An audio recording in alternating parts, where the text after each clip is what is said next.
What's up, guys? This is Jermaine Riley, and this is my interview on music.com. Check it out. Can you hear the crowd scream?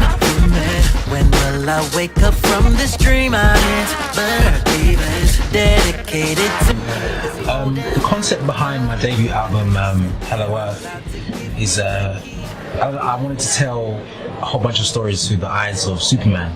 I didn't want to do like the regular R&B stuff, like where you sing about love and heartbreak and all that type of stuff. So yeah, in terms of the Superman concept, like, you know, being throughout my music, that just derives from my love for comic books and art as a whole. Like, since I was little, I've always been like drawing, you know, like when you'd have like wet breaks in school, like when it would rain and you couldn't go outside, the first thing I'd do is go to the drawer with all the A4 paper in it, and I'd just be drawing. And I'd always been into Spider-Man, X-Men, and Superman, so it was kind of easy, like, involving that into my music. And in terms of it being in future projects, I think this is the last time I'm really gonna dabble in the Superman thing. You might hear references of it because I think it's kind of become part of my identity, but at the same time I really want to evolve past this. I've done 3 bodies of work, 2 mixtapes and an album, all based around Superman, so I think the album after this I'm going to evolve a bit from it, so yeah.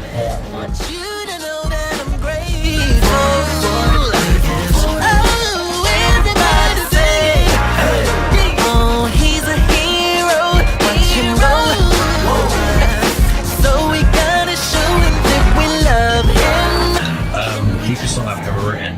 It's a song on my 9, 10, 11 mixtape, which is called Not Giving Up. The concept is basically about, you know, 2 people coming together and breaking up, but one person, being me, one person is so like not ready to give up on, you know, all the potential that the relationship had, and it's, you can say, begging the other person not to give up too. But I was actually drawing upon a real life situation, so I think that's the deepest song I've ever written, like one of the deepest songs I've ever written. Can we trust him? We do.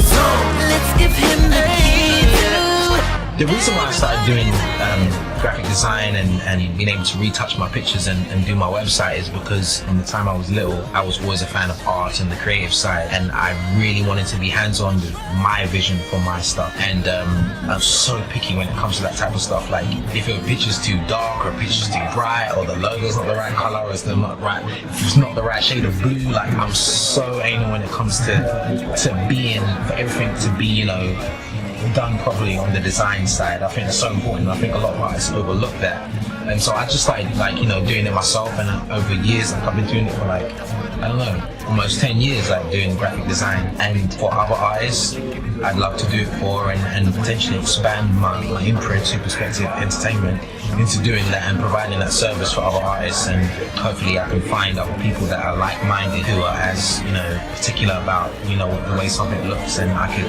start working with them, and so I can just be the artist. So that would be a dream come true if I could just be the artist and not do, you know, so much of that stuff. But right now I'm so particular about how it looks and stuff. So yeah.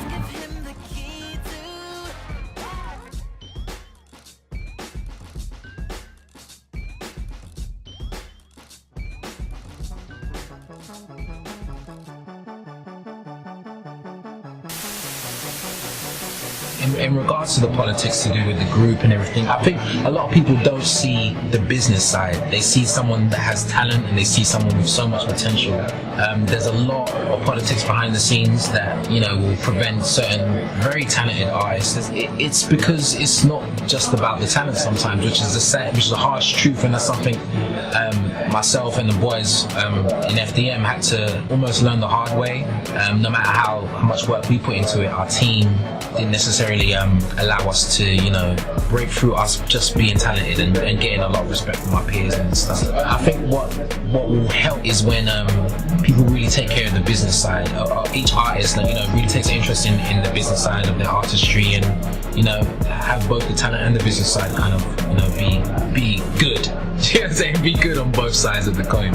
The direction I think chart music's going to take in the next couple of years is I think we're going to hear a lot more organic music, like artists, you know, in the Ed Sheeran's, Leanne Lavis, obviously Adele's, you know, done amazing things with her project, and people are starting to recognize what's real and what's fake, and those artists are really starting to see the benefits of being, you know, one of those type of artists, the real artists that, you know, think about every angle of the artistry and, you know, really write songs that can connect with their audience and songs that are timeless. I think that's where the music's headed right now, and I think all that I can't pinpoint it, but I think everyone kind of knows what I'm talking about when I say, you know, there's two different sides of the real and you know, what's really kind of just become really oversaturated in the industry. I think all that's starting to like weed itself out now, and I'm so glad, because I'm a fan of, you know, Prince and you know, the Adeles and just